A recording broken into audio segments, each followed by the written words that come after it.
Olá, eu sou Ângelo, professor de Biologia, aqui do estúdio da TV Passionista para mais um episódio da nossa série Biomas do Brasil. Hoje eu vou falar com vocês a respeito do campo ou pampa, um bioma bastante conhecido no Brasil, principalmente na região sul, no Rio Grande do Sul, especificamente. Porém, o Pampa ele é uma região de campo e nós podemos encontrar esse tipo de bioma, acredite você, até no Maranhão.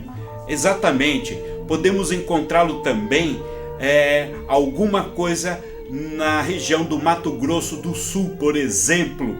Isso é uma mancha de campo que existe num estado ou no outro, como por exemplo já em Minas Gerais.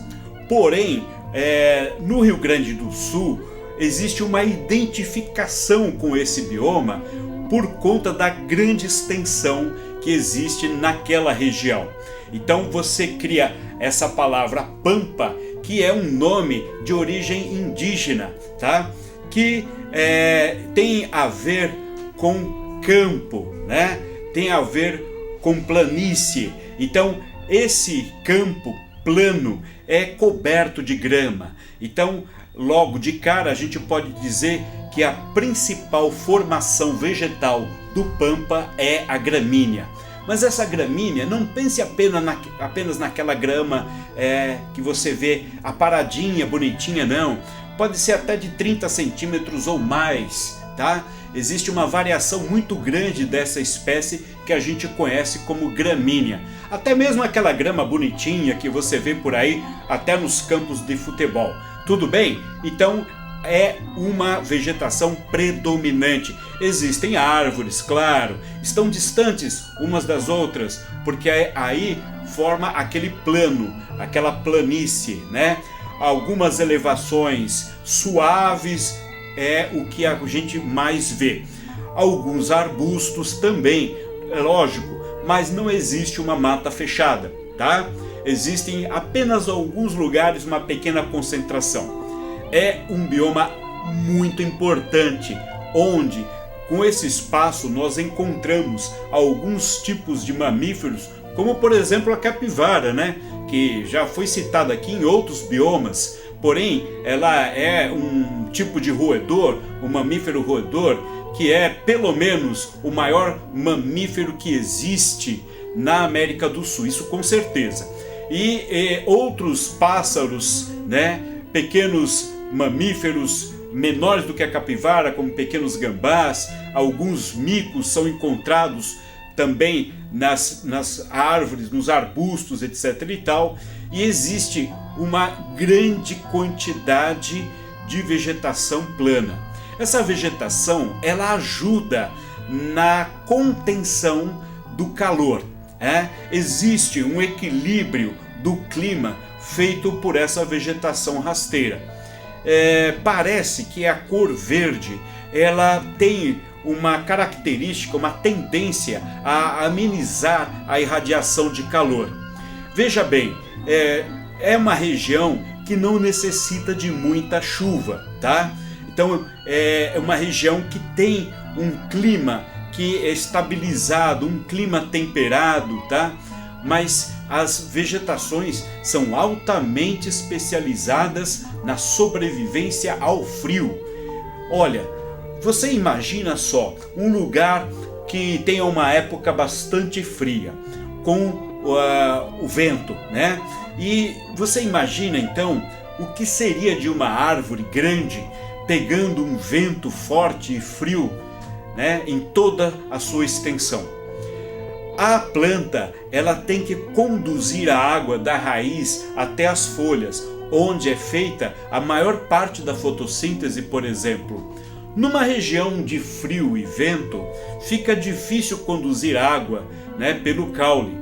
Em algumas regiões do planeta, um dos segredos da vegetação é não ser muito grande.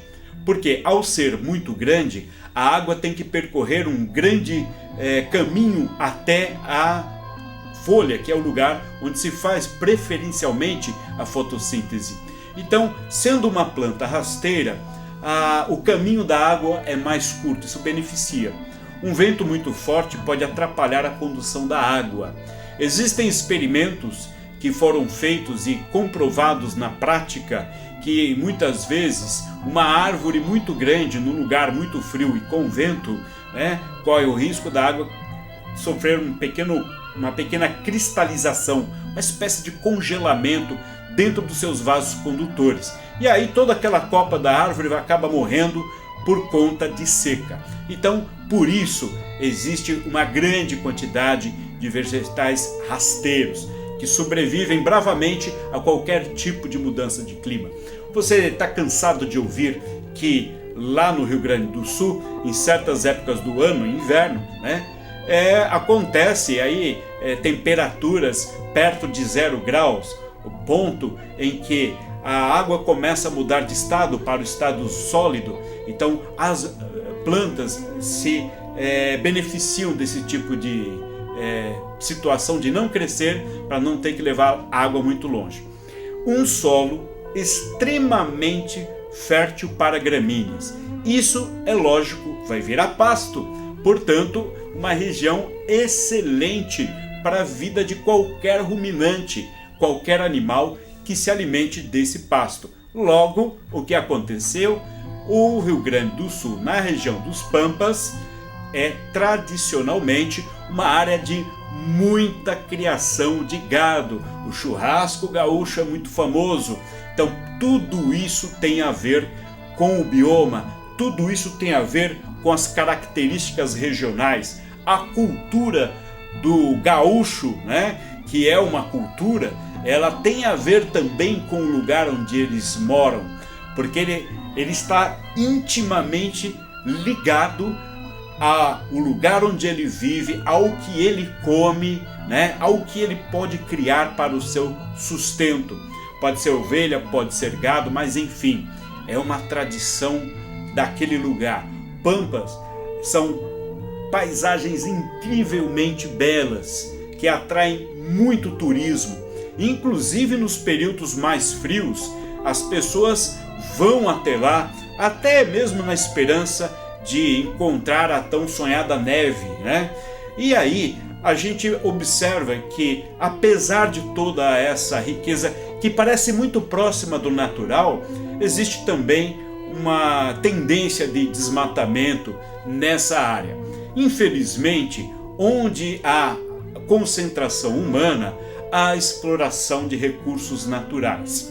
E esses recursos têm provocado uma redução razoável na vegetação original, tá?